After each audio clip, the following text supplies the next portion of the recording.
ఈరోజు మీ ఆయనకి ఎదురు పడబోతున్నట్టు ముందు రాతోడికి చెప్పాలి. ఫోన్ చేయి.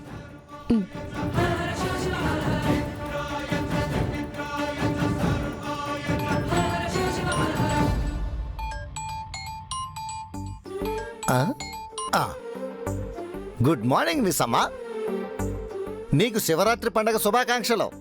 నీకు కూడా రాతోడ్. ఆయన ఏం చేస్తున్నారు? కాసేపట్లో శివాలయానికి బయలుదేరుతున్నాం మిస్ అమ్మా. అవునా? త్వరగా రండి రాతోడ్.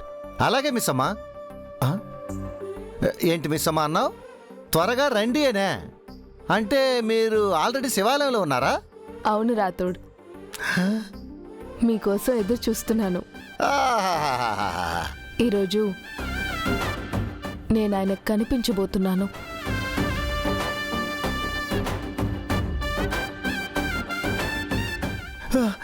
నిజమా మిస్ అమ్మా? ఇది కదా అసలైన శివరాత్రి. చాలా మంచి విషయం చెప్పావు మిస్ అమ్మా. నేను చాలా ఎక్సైటెడ్ గా ఉన్నాను. నాకు కూడా ఆయన ఎప్పుడెప్పుడు కలుస్తానా అని ఉంది రాతోడ్.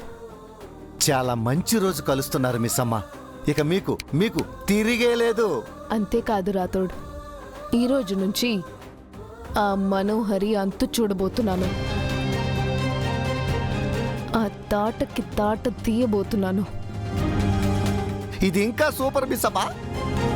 ఈ రోజు నుంచి ప్రతిరోజు మీకు శివరాత్రే, ఆ తాటకి కాళరాత్రే. ఎవరు రాతోడు? ఎవరు రాతోడు? ఎవరు రాతోడు? ఎవరు?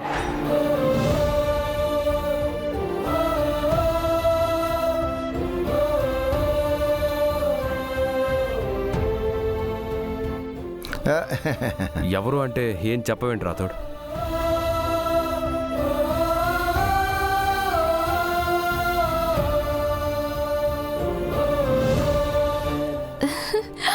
ఏందే గుండెల్లో గుడి గంటలు మోగుతున్నట్టు గా పులకింతేంది?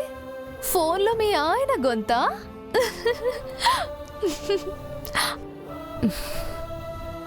అది గుళ్ళో నుంచి రాతోడు రాతోడు, ఇప్పుడు నా గురించి ఆయనకేం చెప్పుకు.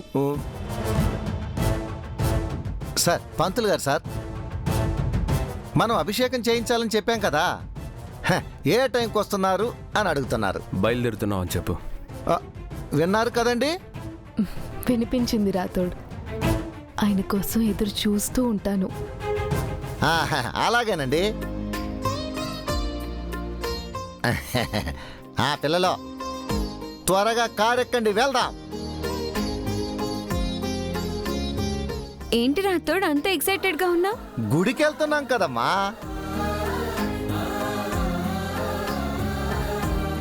గుడికి అంత ఎక్సైట్మెంటా? గుడికి వెళ్ళాక టొయ్యం టొయ్యం టొయ్యం టొయ్యం అందరూ ఎక్సైట్ అవుతారు. గుడిలో అంత స్పెషల్ ఏముంది? శివయ్య, శివరాత్రి కదా, ఆ మాత్రం ఎక్సైట్మెంట్ ఉంటుంది కదా.